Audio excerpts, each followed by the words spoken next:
날마다 솟는 샘물과 함께하는 오늘의 큐티 시간입니다. 2월 18일 오늘의 말씀은 사도행전 11장 19절로 30절까지 말씀입니다. 그때 스데반의 일로 일어난 환난으로 말미암아 흩어진 자들이 베니게와 구브로와 안디옥까지 이르러 유대인에게만 말씀을 전하는데, 그 중에 구브로와 구레네 몇 사람이 안디옥에 이르러 헬라인에게도 말하여 주 예수를 전파하니 주의 손이 그들과 함께 하심에 수많은 사람들이 믿고 주께 돌아오더라. 예루살렘 교회가 이 사람들의 소문을 듣고 바나바를 안디옥까지 보내니 그가 이르러 하나님의 은혜를 보고 기뻐하여 모든 사람에게 굳건한 마음으로 주와 함께 머물러 있으라 권하니, 바나바는 착한 사람이요 성령과 믿음이 충만한 사람이라. 이에 큰 무리가 주께 더하여지더라. 바나바가 사울을 찾으러 다소에 가서 만나매 안디옥에 데리고 와서 둘이 교회에 1년간 모여있어 큰 무리를 가르쳤고, 제자들이 안디옥에서 비로소 그리스도인이라 일컬음을 받게 되었더라. 그때 선지자들이 예루살렘에서 안디옥에 이르니 그 중에 아가보라 한 사람이 일어나 성령으로 말하되 천하의 큰 흉년이 들리라 하더니 글라우디오 때에 그렇게 되니라. 제자들이 각각 그 힘대로 유대에 사는 형제들에게 부조를 보내기로 작정하고 이를 실행하여 바나바와 사울의 손으로 장로들에게 보내니라. 하나님께서는 이스라엘을 언약 백성으로 택하셨습니다. 그런데 이스라엘만을 언약 백성으로 부르신 것일까요? 이방인들은 언약 백성 안에 들 수 없는 것일까요? 그렇지 않습니다. 창세기 12장 3절을 보면 아브라함을 부르시면서 하나님께서는 땅의 모든 족속이 너로 말미암아 복을 얻을 것이라고 말씀하셨습니다. 이방인들도 복받을 범주 안에 포함시켜 놓으신 것입니다.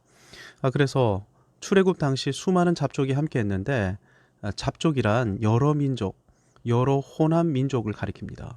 그러니까 출애굽부터 다수의 이방인들이 함께 했는데, 이들이 이스라엘과 함께 광야를 걸어 가나안 땅에 함께 정착했던 것입니다.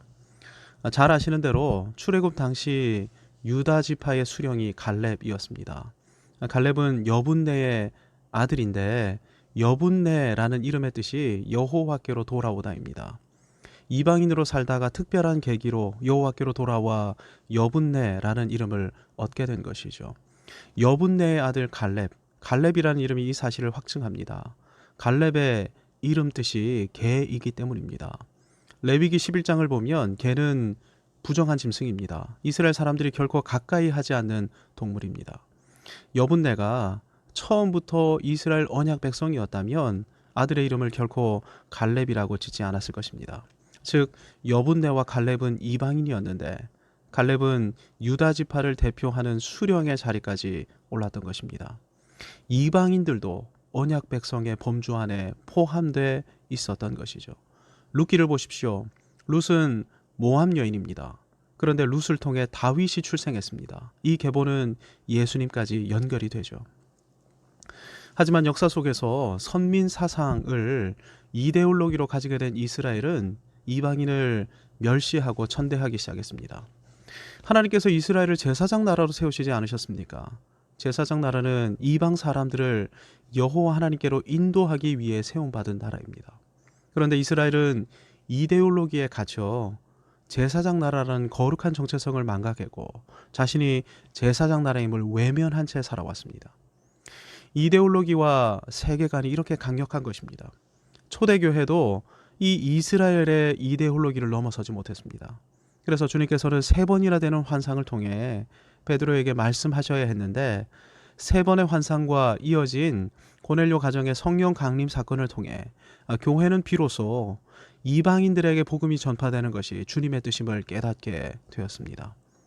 땅끝 전도와 땅끝 선교의 섭리 안에 당연히 이방인이 포함되어 있음을 연속되는 성령님의 주권적인 인도하심 가운데 비로소 알게 된 것입니다. 고넬료 사건의 결론이 어제 보았던 사도행전 11장 18절 말씀입니다. 그러면 하나님께서 이방인에게도 생명 얻는 회개를 주셨도다. 태어나면서부터 자연스럽게 가지게 된 생각이나 문화, 관습의 총체를 세계관이라고 부릅니다. 세계관은 세상을 바라보는 해석의 틀인데 모든 사람이 자연스럽게 나면서부터 습득된 세계관을 가진 채 살아갑니다. 사람이 변화되었다는 말은 새로운 세계관을 받아들였다 하는 것입니다. 그렇다면 사람이 변화되는 일이 가능합니까? 흔히 죽을 때가 되면 사람이 바뀐다 말을 하는데 이 말은 그만큼이나 사람이 바뀌거나 변화되는 일은 불가능에 가깝다는 말일 것입니다. 사람이 새로운 세계관을 받아들이게 되는 것은 무척이나 어려울 뿐 아니라 불가능에 가까운 것이죠. 그래서 한국 기독교 안에 무속적이고 유교적인 모습이 뿌리 깊게 남아있는 것입니다. 기독교 신앙은 나름 받아들인 것 같은데 기독교 세계관은 온전히 받아들이지 못한 결과입니다. 하지만 진정한 신앙은 옛 세계관을 내려놓고 새 세계관, 성경적 세계관을 받아들여 하나님 말씀과 뜻이라는 해석의 틀로 세상을 이해하고 받아들이는 것입니다. 세계관이 변화되는 것이야말로 진정한 의미에서 예수님을 구주와 주님으로 믿고 따르는 것이죠. 사도행전 11장 18절은 짧은 말씀이지만 혁명과도 같은 말씀입니다. 예루살렘 교회가 기존의 세계관, 옛 세계관을 포기하고 완전히 새로운 세계관을 받아들이게 된 모습이 기록되어 있기 때문입니다. 충분히 논쟁이 일어날 법하고 반발이 일어날 수도 있는 일이었지만 성령 충만했던 예루살렘 교회는 예수 그리스도를 중심으로 하는 새로운 해석의 틀을 수용했습니다. 그래서 우리가 가지고 살았던 생각이 틀렸군요. 이렇게 인정했을 뿐 아니라 이제는 이방인들도 교회의 일원이고 복음의 증인입니다. 이렇게 공식적으로 천명했던 것입니다. 교회가 평탄한 상황에 있었다면 예루살렘 교회의 이 결정은 모든 성도들에게 공유되었을 것입니다. 하지만 당시 교회는 스데반 이후 박해와 핍박을 겪으면서 상당수의 성도들이 땅끝을 향해 흩어지고 있었죠. 따라서 교회의 결정 사항이 성도들에게 전달될 수가 없었습니다. 그래서 19절을 보면 흩어진 성도들은 유대인에게만 말씀을 전했습니다. 유대인들만이 선택된 사람들이라는 이데올로기에 역시 이 사람들도 사로잡혀 있었기 때문입니다. 그런데 유대인들에게 말씀을 전하려면 유대인들을 만나야 하는데 외국에서 유대인들을 만나려면 그 지역의 유대인 회당으로 가야 했습니다. 그래서 흩어진 성도들은 유대인 회당을 찾아가서 그곳에서 복음을 증거했을 것입니다. 그런데 감사하게도 회당에는 유대인들뿐 아니라 유대교로 개종한 이방인들도 함께 있었습니다. 누가가 경건한 이방인이라고 부르는 사람들이 개종한 이방인들인데 성경 하나님께서는 흩어진 성도들이 회당에서 복음을 증거할 때 경건한 이방인들이 복음에 귀를 기울이도록 역사하셨습니다. 그 결과 예루살렘 교회의 결정 사항과 상관없이 자연스러운 방식으로 이방인들이 주님께로 돌아오도록 역사하셨습니다. 한 성령님께서 역사하시니 예루살렘에서나 땅끝에서나 동일하게 이방인 선교의 문이 열리기 시작했던 것입니다. 고넬료 사건을 통해 이방 전도의 문을 여신 성령님께서는 안디옥에서도 너무나 자연스러운 방식으로 이방 전도의 문을 여셨습니다. 그래서 수리아 안디옥에서는 역사상 최초의 유대인 이방인 연합교회가 설립되었습니다. 이 교회 이름이 안디옥 교회이죠. 유대인 이방인 연합교회 설립 소식을 듣고 예루살렘 교회에서는 바나바를 안디옥 교회 담임 목사로 파송합니다. 사도들 보기에 바나바는 구브로 출신의 유대인이었기에 유대인 이방인 연합교회를 목양할 수 있는 최적임자였습니다. 바나바가 안디옥 교회에 가서 보니 안디옥 교회가 하나님의 은혜로 충만해 있었습니다. 유대인과 이방인들이 함께 있었음에도 어떠한 분쟁이나 대립도 없었고 모두가 한 분 그리스도 안에 굳게 연합해서 한 마음 한 뜻이 되어 있었던 것입니다. 이렇게 하나됨으로 충만한 교회에 담임 목사로 부임했으니 사역이 얼마나 기쁘고 신이 났겠습니까? 교회는 하나 돼 있고 담임 목회자는 기쁘게 그리고 신나게 사역하고 열매가 없을 수가 없었죠. 24절을 보면 이에 큰 무리가 죽게 더하여지더라. 바나바의 사역으로 안디옥 교회는 더 많은 유대인들과 이방인들로 채워지며 부흥하기 시작했습니다. 교회가 부흥하려면 목회자들이 기쁨으로 사역할 수 있어야 합니다. 목회자들이 기쁨으로 사역하려면 공동체가 한마음 한뜻으로 굳게 연합해 있어야 하죠. 목회자들이 기쁨으로 사역하고 교회는 하나됨의 은혜로 충만하고 부흥성장이 일어나지 않을 수가 없습니다. 주님께서 안천교회를 이런 교회로 세우셨음에 감사드립니다. 그런데 바나바는 안디옥 교회를 목회하면서 자신의 부족함을 인식해 갔습니다. 큰 무리를 가르치는 일에 있어 자기 역량 부족을 실감했던 것입니다. 그래서 바나바는 뜻밖의 인물을 안디옥 교회로 청빙하기로 마음을 먹습니다. 학자로 훈련받아 탁월한 가르침의 은사를 가진 사람, 더욱이 율법뿐 아니라 이방 문화까지 섭렵해서 유대인 이방인 연합교회를 말씀으로 세울 수 있는 사람, 바나바가 보기에 바울이 그 적임자였습니다. 그래서 바나바는 직접 다소까지 이동해서 바울을 안디옥 교회 부목사로 청빙해 옵니다. 한때 교회를 잔해했던 바울, 극적으로 변화되었지만 잊혀진 존재가 되어 고향 다소로 돌아가 은거하고 있던 바울. 바나바는 이 바울을 청빙하면서 바울을 역사의 전면에 등장시켰습니다.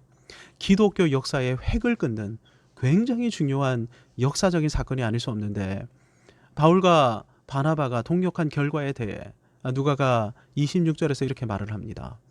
둘이 교회에 1년간 모여 있어 큰 무리를 가르쳤고 제자들이 안디옥에서 비로소 그리스도인이라 일컬음을 받게 되었더라. 말씀을 배우고 복음을 배워 세계관과 삶이 변화되었는데 그 결과 누구를 드러내게 되었습니까? 인생의 주님이 되시고 역사의 주인공이 되시는 예수 그리스도, 그분을 드러내는 인생이 되었던 것입니다. 저 사람들은 정말 특별한 사람들이야. 어쩜 저렇게 착하고 정이 많고 정직할 수 있지? 몰랐어? 저 사람들의 주인이 그리스도라는 분이래. 그리스도라는 분께서 저렇게 살라고 하셨대. 그리스도를 드러내는 것만큼 강력한 복음 증거는 없을 것입니다. 바울과 바나바로부터 성경을 배우고 복음을 배우면서 성경으로 충만케 되고 세계관이 변화되면서 복음의 증인되는 삶을 살기 시작했던 것입니다. 말로도 복음을 증언해야 하지만 삶으로 복음을 증거하는 것, 그래서 그리스도를 드러내는 인생이 되는 것, 안디옥 교회를 통해 주님께서 우리에게 도전하시는 것이 이것입니다. 이를 위해 필요한 것이 무엇입니까? 말씀을 배우는 것이 필요합니다. 바울과 같은 말씀의 사자를 통해 말씀을 배워야 합니다. 그래서 반드시 새로운 세계관을 가지게 되어야 합니다. 보십시오. 안디옥 교회는 큰 흉년이 들었을 때 예루살렘 교회 성도들을 자원해서 도왔는데 힘을 다해 자금을 마련해서 예루살렘의 성도들을 실제적으로 도왔습니다.